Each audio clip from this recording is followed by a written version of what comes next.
Hey, I'm Decathlon Gamer, and this is the weekly review special for week 26 of the Gaming Decathlon competition. That's right, we're halfway through the year 3 already, which is crazy.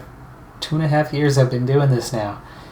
Anyway, pretty good week, considering we just restarted a lot of games, and all the games that were below 100, still below 100. We're still just starting out. Despite that, we're nearly back to over 3,000 at 2977. It's not bad, all things considered. A lot of those points are a couple of retired games that are going to get wiped off that list. So let's not get ahead of ourselves. The current virtual best is increasing by over 100 points though, 3298. The all-time virtual best still unchanged. It's going to be a while before we see something else in the top 10 on the all-time virtual best side. Breaking down the games individually, my second season of PCM 20 career mode came to an end. We finished with 66 points. It was a really solid finish, much better than I thought it was, and I'm really excited for this third season now. We went from looking like we were just going to make ends meet with an okay evaluation to it was like, oh, we're going to have a successful evaluation. We're going to do this. That's what I was fighting for. And then not only did we end up doing that, but we ended up with a 100% evaluation. So we got the Superbacks. Our sponsorship money only goes back up by 9,000, but when you're that low, it makes a huge difference. We signed a new sponsor so we can have a higher increase, though we're still looking at the same for this next season, but at least we're going the right direction and trending upwards after just 2 seasons. In the all-rounder, I finished my first season, and it finished with a bit of good and bad. 2 good and 1 really bad. One good thing, we have signed up with Rally UHC, so we're going to be moving on. And then one good thing is, well, the bad thing. Let's do the bad news. We had an almost season-ending injury that wiped out the last 2.5 months of the calendar from us, unfortunately. But the other good thing was we're going to be back. We'll at least catch one final race before we wrap up the season. So I'm excited to at least get one last chance to race with the team.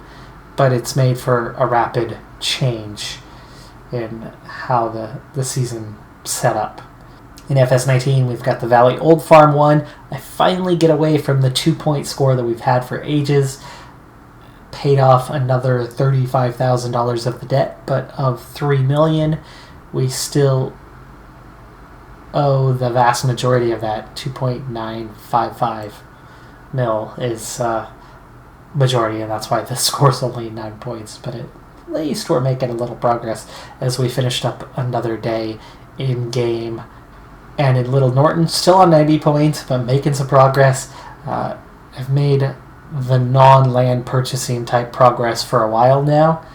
We might get back into purchasing land in the near future, but we need a lot of equipment to do things, to make some real money. And next time, we actually should be in a position to start making some real money because our silage is done. We found that out right at the end of the last episode. So our first big load of something that'll make money besides working a contract, our first making money ourselves, is about to take place. It's going to take a while, though, to sell all of that. And then we have Out of the Park Baseball, mid-season now, and still playing really well. Over 500. Can't believe that we've been able to pull that off this season in our third year after how poorly we were a season ago and almost no change to the team. We've just settled into things a bit, and I've got a good pitching coach who's making a big difference for us. And then Founder's Fortune, 430 points, another jump.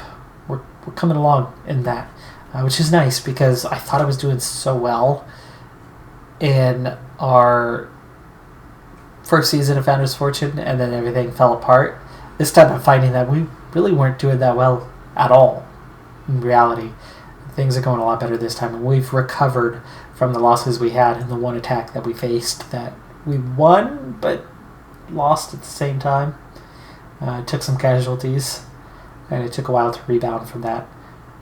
But that's where we're at. Founders Fortune is that current leader. Out of the park, the only other one that's over 100 in scored, but Little Norton's pretty close. Career, all-rounder, both moving up, but season's ended, so it's going to be a while before those kind of take off again. So we're still going to be in the gutter on score for a little while, and I don't think there's going to be any new games coming this next week, but there's so many things that don't have release dates that suddenly release, and you're like, oh, there it is. So we'll see what happens with those, but my next expected scheduled release is July 10th for F1 2020, and I'm super excited for that. Oh my goodness, I can't wait. We'll have 2 series for that one. But that's going to do it for this review special. Thanks for tuning in. I'm Decathlon Gamer. Have a good week, and I'll see you next time. Bye for now.